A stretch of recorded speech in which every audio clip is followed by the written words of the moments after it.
Okay, good afternoon, everybody. How are you doing? Are you guys awake? Lovely. So today what we're going to do is take a little safari with Flippy, Captain Cube, and friends through the KubeVerse. First up, hello, I'm Dhananjay Sathe. I'm a staff engineer at Rapyuta Robotics. For the last 5 years, I've been working on the intersection of cloud computing and smart connected robots. It started off as a research project at ETH Zurich and has today evolved into the world's first cloud robotics platform as a service called Rapyuta.io. A little more detail about what we do. Rapyuta Robotics is a startup based out of Tokyo, Japan and Bangalore, India that enables machines such as ground vehicles, forklifts, arms, among others, to harness the power of cloud computing to navigate complex dynamic environments alongside human beings. On the other side, it allows you to use machines and robots as commodity hardware to build truly distributed applications that achieve business objectives, such as increasing throughputs in warehouses, sorting stuff where labor shortages occur in our market, for instance, Japan, right? So that's what we're doing with Kubernetes. Speaking of Kubernetes, Kubernetes has basically come to define a new era of cloud computing. And as architects and designers, we see Kubernetes as a distributed systems toolkit, a substrate of sorts to build the next generation of applications. And to demonstrate why we feel so strongly about Kubernetes is this simple command. I bet all of you have seen that, at least a lot of you. How many of you have seen this command? Any idea what would be the result of this command? Anybody? Well, seemingly simple, but pretty wicked, is you have Nginx running. And it's not just a simple Nginx. It's a replicated, fault-tolerant, self-healing, highly available Nginx deployment. Thinking that one command could have such a crazy impact is hard. I mean, it's almost unreal and magical when you first look at it. And the whole point of this talk is actually to go on an adventure and figure out what really is going on. How did that seemingly stupidly simple command transform into something so amazing, right? And Nginx is dumb, for an example, but that could be your web app, that could be your business app, it could be anything that you actually care about, right? So what we're going to do is we're going to go on a journey and follow the coattails of this command as it traverses various parts of the ecosystem. The Kubernetes ecosystem is huge and intimidating. And the idea of this talk is to get you accustomed to some of the players, some of the parties that partake in this symphony of sorts, and hopefully give you guiding lights when you find your own journeys into Kubernetes and its ecosystem. The first stop on this journey is kubectl, or kubectl. That debate will probably never end, but we're going to call it CTL for consistency's sake. So kubectl is a command line utility written in Golang. That is the primary tool that people use to interact with a Kubernetes cluster and consequently the Kubernetes ecosystem.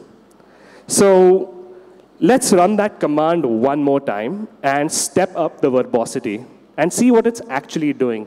Anytime you are in a conundrum of what's going on, run the -v flag. It's useful. So don't worry about what is happening here. We're going to get into each step of it. You notice it makes a particular request body with this green squiggly-looking bunch of JSON. Two, it makes a post request to a certain endpoint. So we got the request, we've got the endpoint, and we have some authorization tokens, which you obviously need, right? Let's dive into each one of these things. So what is kubectl actually doing here? So it's assembling a message to send to somewhere. Let's not get ahead of ourselves. So first things first, any CLI utility, you want to run some sort of validation. You want to figure out that absolute rubbish isn't being typed onto the console. The next, you want to load credentials. By credentials, I mean the context of who is operating on it, what tokens, certificates, clusters, namespaces you're defaulted to, etc. And the last piece is the most interesting piece. It's called generators. So generators are something like reverse marshalling or reverse serialization. So that statement that you had in intent is converted into an object, the green squiggly stuff, and it has modifiers such as where do I want to schedule this workload, or what should I do if it crashes, which is restart policies. And then you end up with this. So what it does is it generated a kind called deployment.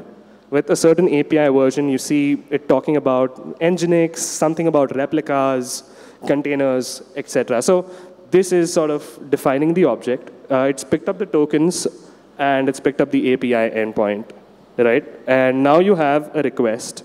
But I want to slow down here for a second and describe what objects are. The green squiggly stuff, which we call the deployment, is the common pattern of how you actually interact with Kubernetes.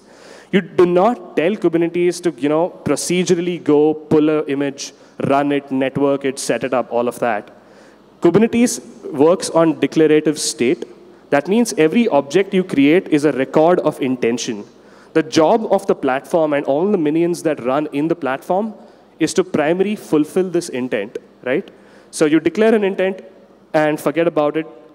And what we're going to look into today is actually how this request of an intent is fulfilled into something more concrete. And every object has 3 sections typically. If you look at any Kubernetes object, you have a specification, a status, and a metadata field. We'll talk about each one of these. But I highly recommend people who are really interested to check out that link on API conventions in SIG architecture. There's a detailed description as to why they chose those things and how that affects design within Kubernetes, so do check that out. So the specification is pretty straightforward. This is the place where the user defines the state he wants to achieve. For example, I want 3 replicas. I want you to run the Nginx or whatever, XYZ container, and so on, right? Or you want to template this. In the case of a deployment, you're creating a pod template, so you can nest one specification inside the other specification. And these change over time. And there are different API versions. The current one is 1.17. And they have minor evolutions across versions of Kubernetes. So look out for those. The other piece is the status. Since I just submitted this object, the status field is quite empty. But this is essentially the section that the system will fill for you. Is the pod working? Is it crashing? Is it pulling? It'll tell you about the status. And this is really important to introspect the state of the system. Once you submit that object, you can fetch it and get to know what is going on, what is the system doing about it. And the last piece, which is found in every Kubernetes object and is fairly consistent, is resource meta. Every Kubernetes resource has resource meta. 2 fields here are pretty interesting. It's called the API version. An API version is basically a grouping of resources, which might change from version of Kubernetes to another version of Kubernetes. The kind, for instance, what kind of object do you have? So we've looked at deployments. There are pods, nodes, services, so on. You must have heard these words throughout the day. And metadata is typically what it says. It's metadata. It helps you identify the object, label it, tag it, all that sort of stuff. So the other really interesting thing about how Kubernetes works is the API groups are logical representations of similar kinds of objects. For instance, deployments help you run applications, and it's typically put in the apps weaven group. Or jobs you'll find in batch scheduling. The core would be the core things like pods, nodes, services, the base level infrastructure. And that is really interesting because it's consistent across the entire Kubernetes universe. Whether you look at the APIs, whether you look at specifications, documentation, SDKs, client Go. So that reduces the guessing that a developer has to do about where do I find these kind of objects. Because when you have so many hundreds of objects and sub-objects and fields, it can get out of hand really quick. And it follows the open API schema, which is also another really interesting thing. So for those of you who've written REST clients, you typically have to hard code all possible combinations of requests that you send and have cases for all of them. But what OpenAPI allows Kubernetes to do is once it explores a new cluster, it downloads this into the local cache file. So if you're running kubectl, you can actually go into this directory and find that. And the advantage is there is about 20 to 40 objects, depending on who you ask, in the core / the main, let's just say the main Kubernetes repository and friends. But now you have CRDs. All the fancy talks about operators, they typically deal with custom resources. For example, here I'm using Cilium for my CNI, or I use an Elasticsearch operator to manage my Elasticsearch stuff. But the beauty of having this specification is now kubectl can work with these objects like it was native. And you can actually do kubectl get so-and-so object, describe so-and-so object, and all of that. And what it does under the hood when you actually add a new server is actually queries these endpoints and gets them. For instance, it tells you there is a name called deployment status or deployment. These are the verbs for it. These are the operations you can do with it. And that is sort of unwrapped into what client features will be offered to you. This is a little segue out, but we as command line junkies like to write aliases or bash functions to help us do tiny things. For instance, I want to have a convenient function that says, if the pod is crash looping, automatically create a debug container, attach my ptrace to it, or whatever, right? Now there's a new functionality in kubectl, I think after 1.13, that allows you to create any executable that is prefixed with kubectl hyphen whatever. And you can directly SSH into pods, SSH into multiple nodes, that sort of stuff. And it ships with crew.dev, which is itself a plugin. But think of it as a homebrew for your Kubernetes plugins. So you can update, install, manage. I encourage you to check this out. It really helped me improve my quality of life using kubectl. So we're done with creating the request. The next stop in this journey is the API server. The API server is the central core part of Kubernetes. This is the nerve center of where everything happens. Almost everything in Kubernetes happens through the API server, right? So now that your request makes it in, the first thing that we all do, like any other web application, is do auth-z and auth-n. Kubernetes gives you a bunch of pluggable modules, standard passwords, tokens of all sorts, certificates to do auth-n. And authorization is the idea of seeing, is a particular entity allowed to perform a particular action? The most prominent among these is the role-based access control, or RBAC system. What this does is, for each of those objects, there are verbs that are defined. For example, are you allowed to get the object? Are you allowed to list the object? Are you allowed to modify it in any other way? So what you do is you take a bunch of these permissions and associate them to role, and then you can bind a role to a particular user or a service account. So you can sort of reuse these groupings of roles, right, rather than individually assigning permissions to each user. The other interesting thing might be webhooks. So if you already have something like an LDAP system or your company's corporate internal system, and you want to assign permissions based on that, you can plug into any HTTPS service. Again, I encourage you to check out all the links. So now what? Now that we're done with auth-z and auth-n, we should probably kick in and standard web server, web development building, do something about it. But not quite yet. There's an interesting thing. Kubernetes is kind of picky. Are you ready to be accepted? Think of it as university in some ways, right? You got through the entrance exam, and now you have to get out, obviously. You have to get that stamp, get that certificate. That's what a lot of us strive for in our 11th, 12th grade and like after that. So typically, there's something called admission control. What that does is it happens in two phases. There's mutating and validating. If you want to build a mental map of it, think of it, when you enter university, you have these friendly professors and mentors, typically your seniors, who help you learn and acquire new skills. They mutate you. They add new possibilities to you so that you have a better, higher chance of success as you go through university, right? And then you have these validators, these snooty professors who are like, dude, if you don't pass this, then you're not going to make it through. So Kubernetes does pretty much that to every request that it gets in the create path. And it modifies objects and validates them. And why is this useful? So if I create an application and I forget to mention the storage class, and probably the user of the application might be a different team who doesn't know the setup. So you can, say, default him into an SSD or an HDD. You could rate limit events so that you don't flood the entire control plane, that sort of stuff. So basic validations and like making sure that everything is good to go for the object to be of some use in the Kubernetes worldview or ecosystem. And well, now all of that is done. We can finally accept the write. So there is a data store that powers all of Kubernetes. It's called etcd. It's basically like a hierarchical tree key value store of sorts. It's evented. It allows watches and all those fancy things. So yeah, that's why it's sort of chosen and sort of evolved with Kubernetes as it evolved. So what the API server does, again, is it maintains that respect for the object. For each object, it sets up a handler, and each handler manages its own storage. So you sort of have this decoupled idea of how to serialize marshal data, read and write that to the database. Once you're done with all of that, you verify if it's actually accepted, and then you return a status code, positive or negative, to your client, which was kubectl.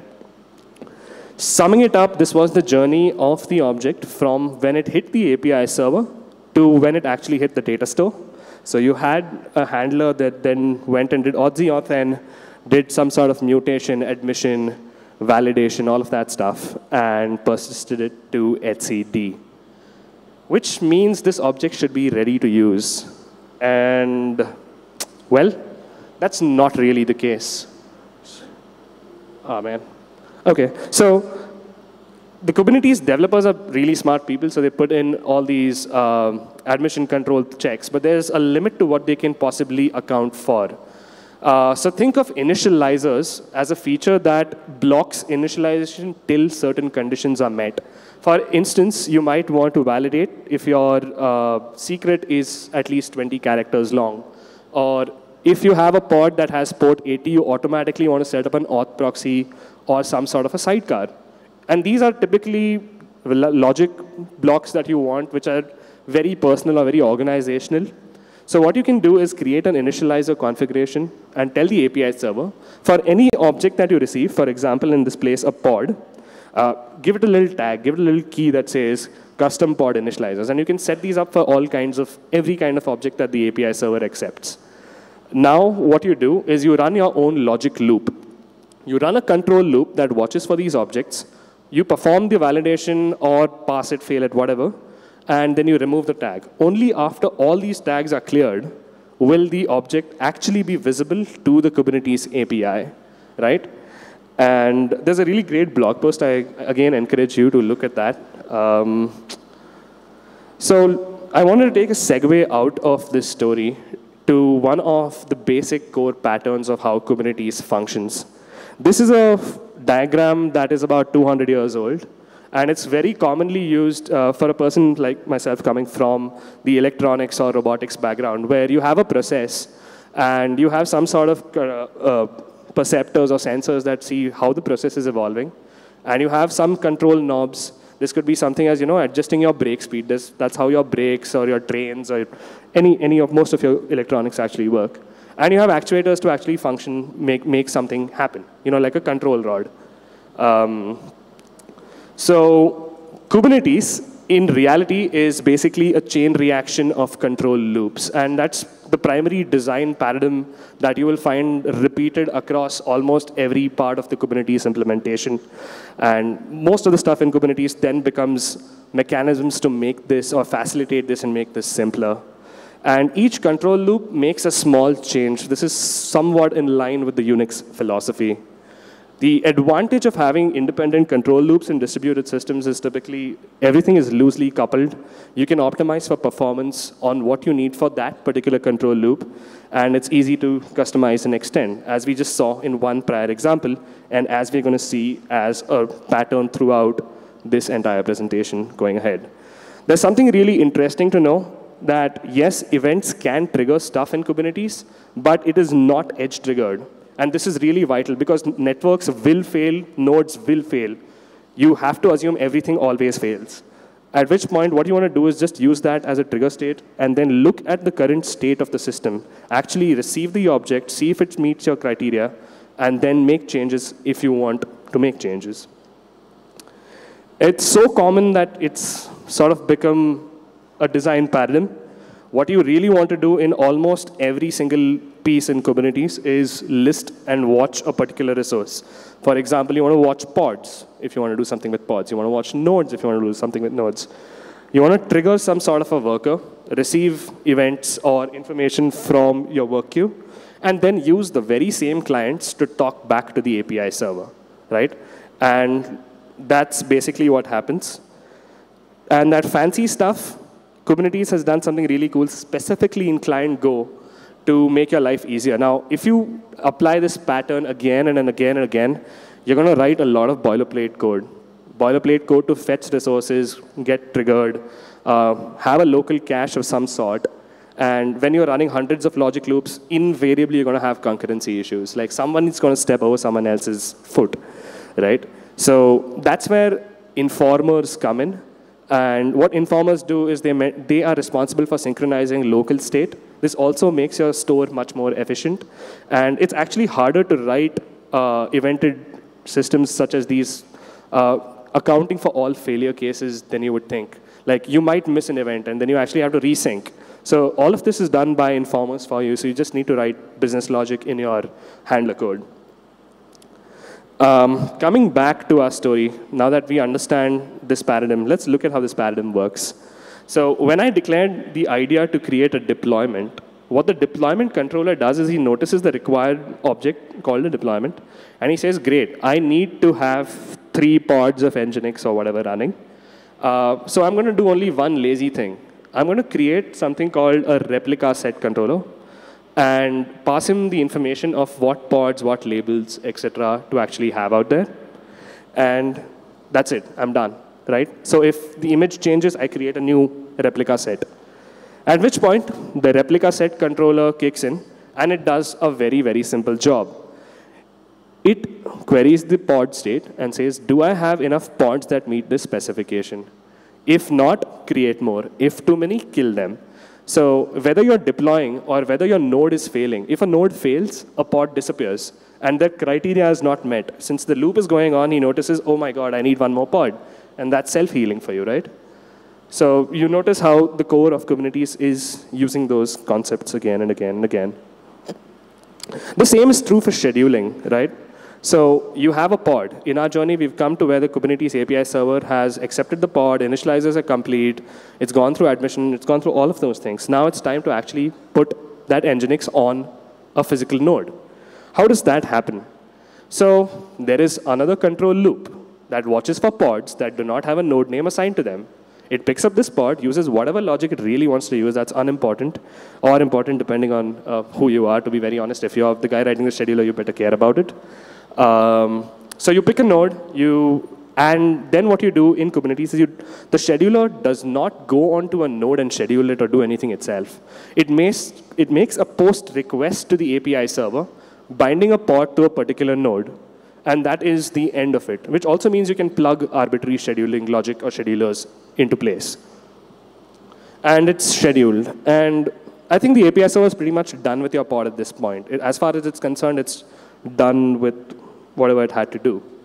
Which brings us to the next stop, which is the kubelet. The kubelet is a piece of code. Think of it as little minions doing the bidding of the API server, running around on each node. They are the pieces that are responsible for interacting with the operating system, interacting with the network. Like, it's sort of you sitting on your laptop doing stuff, but just being guided by control loops, broadly. That's what a kubelet broadly is. So what does a kubelet do? It runs another control loop. What does this control loop do? It has its own state. It knows about the pods that it's handled. If it notices a new pod, which it does not know about, it pulls the information for that pod. And obviously, you need to tell the master that you're actually doing stuff. Otherwise, he's not going to appreciate your existence, right? So he'll keep updating the status in the API server. But he also runs a lot of other loops. He basically creates the C groups required for it, in the case of Docker in this case. Creates data directories, decides where the data dir would be located, where the container directory would be located, attaches any volumes that you might have out there, and retrieves secrets, config maps, and actually creates these little objects and mounts them into the container. And at this point, it hands it over to a container runtime, okay? So it does not actually spawn the container. Kubelet does not do any of that. And as you see, if you look at this, I think I borrowed this slide from an Ali Cloud presentation, which sort of enforces this idea of control loops and more control loops and more control loops. So you have a sync loop, as we talked about, and you have one for node statuses. You have something for network, disk. Each one of those components gets their own control loop, which is trying to make the world fit its worldview. They all care about what they need to do. That's it. So now that you've come here, Kubernetes introduced this really interesting concept of container runtime interfaces. Now, Docker is just one container runtime. And the fundamentals remain pretty much similar. So you have different container runtimes like, say, Kata or, I don't know, Fargate or any of these other orchestrators that may use hypervisors or microkernels or that sort of stuff. And there are use cases for each one of them. So what it does first is creates a sandbox. In the case of Docker, that translates to a pause container. And to this pause container, now he would send commands about starting a container, pulling an image. And that's where he'll actually run like a command like docker pull, docker run, docker, and then listen to the Docker event stream and complete the control loop broadly. We're almost there. So the container is running. The only little missing piece is the networking. So networking is a sort of a special requirement in Kubernetes that requires each pod, no matter what node of the cluster it resides on, to have the same flat network stuff. So what it would do is talk to something called the Container Networking Interface, or CNI. Now, CNI in itself could probably be a 5-day track in its own right. But broadly, what it has to do is set up some sort of a network, plug into the container, link that to a bridge on the host, link that bridge to an overlay or an underlay or an eBPF or whatever the hell you really want to use. It doesn't really matter. And link that to the host fabric or the cloud fabric.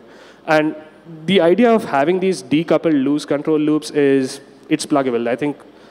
I don't think I can name like all the CNI implementations that exist. There are new ones that show up every other day.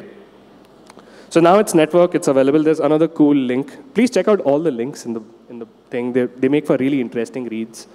And that's how the Nginx page actually showed up, through a sequence of chain reaction of control loops, broadly.